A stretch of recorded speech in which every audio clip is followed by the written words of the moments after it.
Money stands beyond the individual objects that are related to it, in a realm organized according to its own norms, which is the objectification of the movements of balancing and exchange originally accomplished by the objects themselves. However, this is only a preliminary view. For, in the last analysis, it is not the objects, but the people who carry on these processes, and the relations between the objects are really relations between people. The activity of exchange among individuals is represented by money in a concrete, independent, and, as it were, congealed form, in the same sense as government represents the reciprocal self-regulation of the members of a community, as the Palladium or the Ark of the Covenant represents the cohesion of the group, or the military order represents its self-defense. All these are instances of a general type, in which a specific feature becomes detached from the primary phenomena, substances, or events to which it was bound in the same way that a quality is bound to its substance or action to its subject. This feature then assumes a structure of its own, and the process of abstraction is brought to a conclusion when it crystallizes in a concrete formation.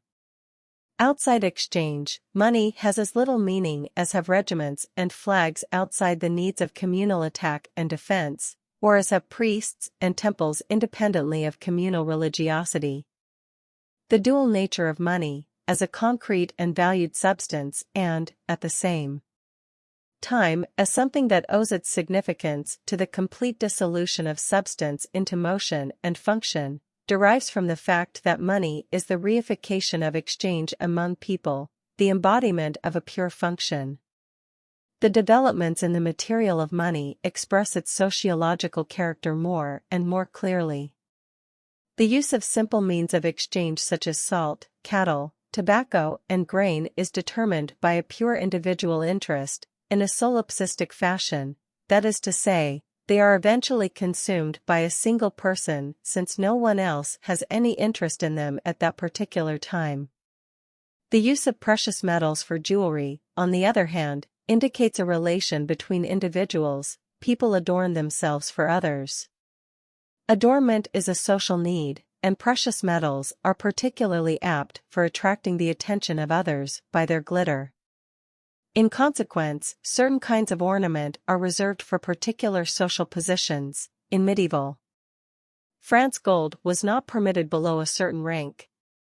Since the whole significance of adornment lies in the psychological process that is incited in other people by the wearer, the precious metals differ fundamentally from the primitive, as it were, centripetal, means of exchange.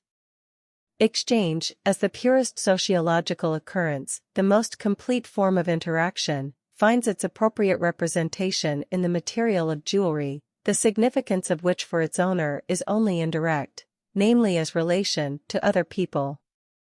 If the embodiment of the action of exchange in a particular form is accomplished technically in such a way that each object is first exchanged for this form rather than directly for another object, the question arises: upon closer examination, what is the corresponding behavior of the people behind the objects?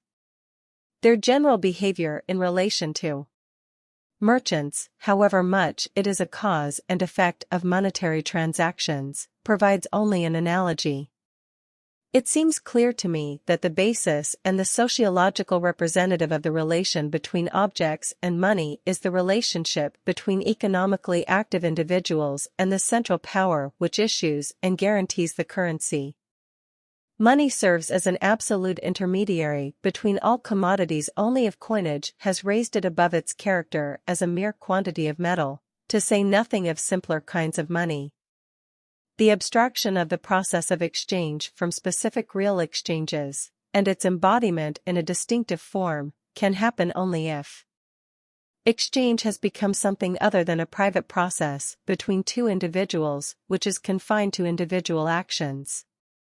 This new and broader character of exchange is established when the value of exchange given by one party has no direct value for the other party, but is merely a claim upon other definite values, a claim whose realization depends upon the economic community as a whole or upon the government as its representative.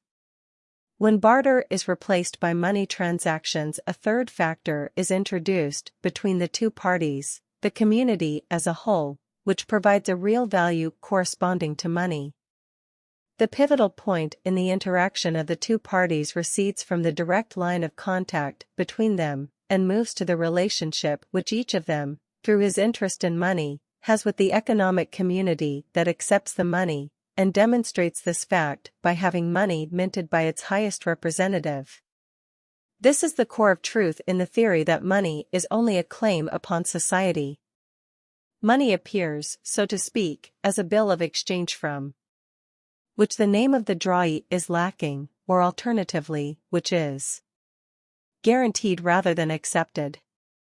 It has been argued against this theory that metallic money involves credit, that credit creates a liability, whereas metallic money payment liquidates any liability, but this argument overlooks the fact that the liquidation of the individual's liability may still involve an obligation for the community. The liquidation of every private obligation by money means that the community now assumes this obligation towards the creditor. The obligation that arises from a service in kind can be removed in only two ways, either by providing an equivalent service, or by creating a claim for an equivalent service. The owner of money possesses such a claim and, by transferring it to whoever performed the service, he directs him to an anonymous producer who, on the basis of his membership of the community, offers the required service in exchange for the money.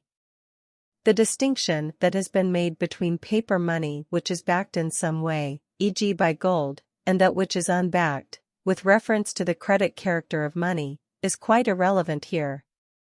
It has been assumed that only unredeemable paper money is really money, while redeemable paper money is only a claim for payment, but on the other hand, it has also been urged that this difference is meaningless for the transactions between buyer and seller, because even the guaranteed paper money does not function as a promise to pay but as final payment, in contrast to the check, which is only a promise between buyer and seller. This way of posing the question does not penetrate to the sociological background. Viewed from the sociological perspective, there is no doubt that metallic money is also a promise and that it differs from the check only with respect to the size of the group which vouches for its being accepted. The common relationship that the owner of money and the seller have to a social group, the claim of the former to a service and the trust of the latter that this claim will be honored, provides the sociological constellation in which money transactions, as distinct from barter, are accomplished. Metallic money, which is usually regarded as the absolute opposite of credit money, contains in fact two presuppositions of credit which are peculiarly intertwined. First, an examination of the metallic substance of the coin is not feasible in everyday transactions.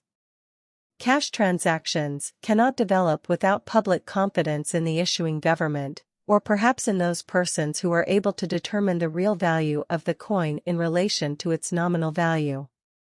The inscription on the coins of Malta, non-aes sed fides, indicates very appropriately the element of trust without which even a coin of full value cannot perform its function in most cases. The variety of reasons, often contradictory, for accepting a coin indicates that it is not some objective proof that is essential. In some parts of Africa, the Maria Theresa thaler has to be white and clean, in other parts it has to be greasy and dirty, in order to be accepted as genuine. Secondly, there has to be confidence that the money that is accepted can be spent again at the same value.